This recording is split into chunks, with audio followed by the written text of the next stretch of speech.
I'm John Batchelor. Devin Nunes, member of Congress, California delegation, Fresno from the Joaquin Valley joins. Devin is a strong voice in these last days of negotiation over the president's request for the authorization of the use of military force in Syria in response to the alleged chemical weapons attack by the Assad regime 21st of August in eastern Damascus. Congressman Nunes, in joining with his colleague, Senator Manchin of West Virginia from the Democratic side, brought forth a very detailed plan to present to the Congress that adjusted for the concerns of the Congress about the ambitions of the president. Now the president has addressed Congress, so here's a member of Congress who's been locked in deep conversation with his colleagues these last days.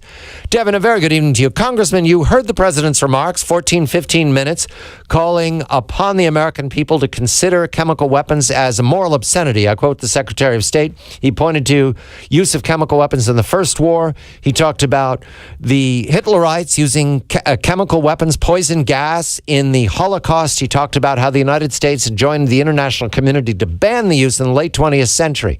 How did that case go to you and your colleagues? Did the president move the story for the authorization of the use of military force? Good evening to you, Devin.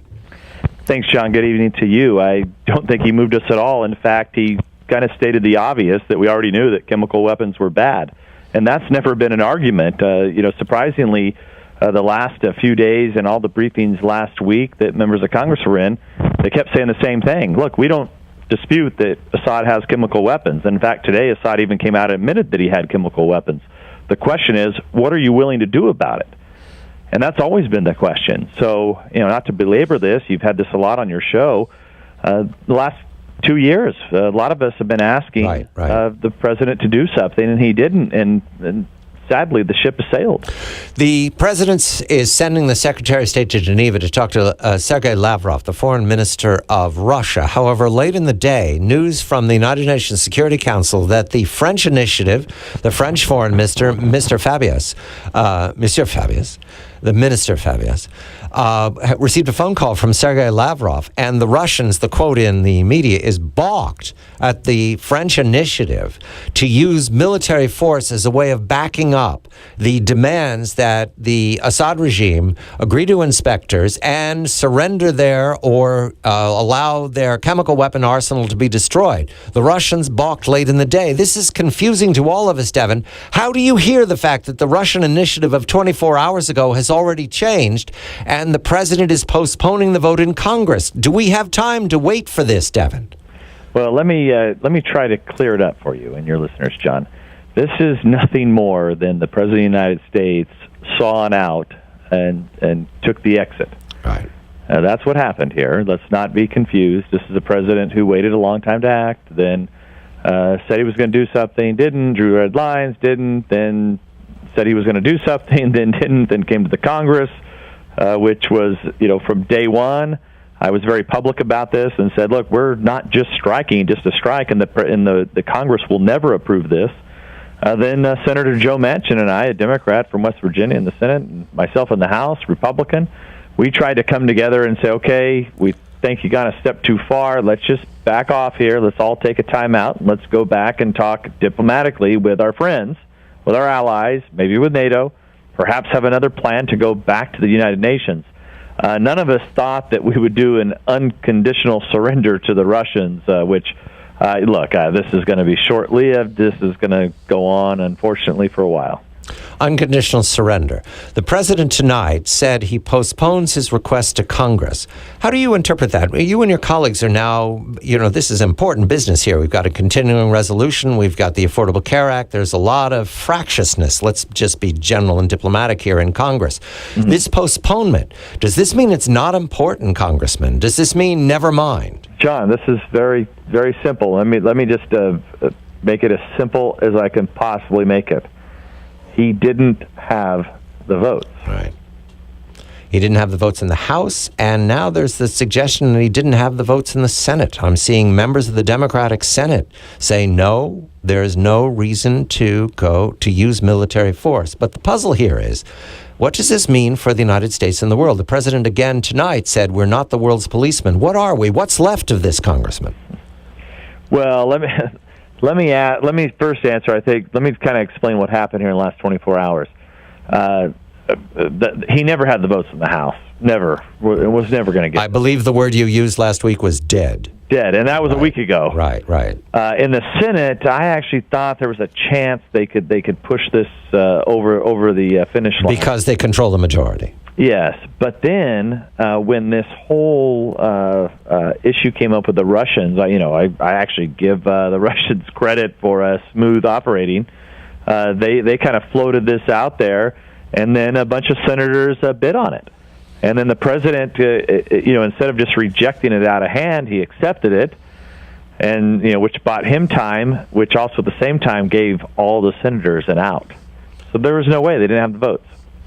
Today, we're told, the Reuters report is that the Syrian military jets were in action over eastern Damascus, the same neighborhoods that were at issue for the president's very moving presentation tonight about children writhing on the floor. That was horrible language to use to the American people if you're not going to act within, about 20 minutes? Isn't the old saying you better be prepared to use that iron about 2 minutes after it clears your holster? And the president didn't shoot, but those jets would not have existed, Congressman, if the president had used the Tomahawks on the night of the Friday a week ago, 10 nights, and now they're in action, and the Iranians are resupplying with their large aircraft from Tehran. The president has given Assad a way out as well. He's given Congress a way out, and he's given Assad a way out. Does the president have a way out of this, Congressman? I don't know how the president gets out of this exactly. We have to find a way out. I really still think the plan that Senator Manchin and I have been talking about is still probably the right plan. Let's go through the details of that. You want 60 days and a report to Congress to do what? I think you have to go back to our allies, build a coalition, tell us who you have, explain to us more about the chemical weapons, lay out what the plan is exactly that you would use to take out the chemical weapons, give Assad some deadlines, and then go back to the United Nations. And this is really just a time when you have Senator Kerry, former Senator Kerry, Vice President Biden, former Senator Obama. They were all big United Nations supporters. Right. Look, if the United Nations cannot do anything about the use of chemical weapons, what on earth are we doing in the United Nations? And I'm not trying to make this a United Nations fight. I think the United Nations does play some role, but this is really pathetic. And to only get we really didn't have anyone public for this unilateral action, which is totally unacceptable. So this is just a total failure in diplomacy, and that's what Senator Manchin and I were trying to encourage was, President, just go do your diplomacy, come back to us when you have something more. But at this point, as I said at the beginning of this, we waited too long. And then you're in a situation where 2 years went by without acting, without supporting what at the time were secular elements within the Syrian government. I remember being on your show a year ago, John, and talking about this when I had returned from the region. And essentially, this just time's up, and we didn't do. The ship had sailed. We didn't do what we should have done at the time, and it's just too late. Finally, Congressman, you travel widely. Very widely for the House Intelligence Committee and other duties, but certainly for House Intelligence. It's a select committee. And you meet with our allies and you talk to our ambassadors around the world. It's not just about Damascus or the Syrian people. Other allies are watching the conduct of the United States here. Are they nervous now? Do they ask themselves, will the U.S. back us up if we get in trouble? I think they do ask that, John, but at the end of the day, the same thing holds true that I think Churchill said, which was, the United States eventually does the right thing after they've exhausted all other options. So, the fact of the matter is that the Russians are having their fun, the Chinese are doing their thing, but the same thing still holds true, which is people in those countries don't live free. So it's really about just the guys that can get out in public and pretend that they're running the countries, but people are not living in freedom. This country remains the beacon of hope. I am not happy with our president right now, and that's why I worked with the Democrat to try to give him a way out. This will be a dark time for the United States and for our allies and for people that love freedom. But the bottom line is that we will return, and eventually Assad will fall. And a lot of this even dates back to pre-Assad. I mean, this all goes back to the 1920s when they drew up the Ottoman Empire. So it's a very difficult, complex problem. But the United States will remain a powerful place, and we will be the beacon of light for hope and freedom around the world. Well said, Congressman. Final detail, very quick. Did you have a response from the White House to you and Senator Manchin's proposal? You know what? I did not. I'm not throwing him under the bus. I'm assuming that Senator Manchin did, but I do not know that. Congressman Devin Nunes of the California delegation, he's a Republican, and he joined with Senator Manchin, the Democrat from West Virginia, to make a detailed proposal, an alternative to the president's blunt authorization for the use of military force, joint resolution offered to Congress more than a week ago. Right now, the president has postponed his request.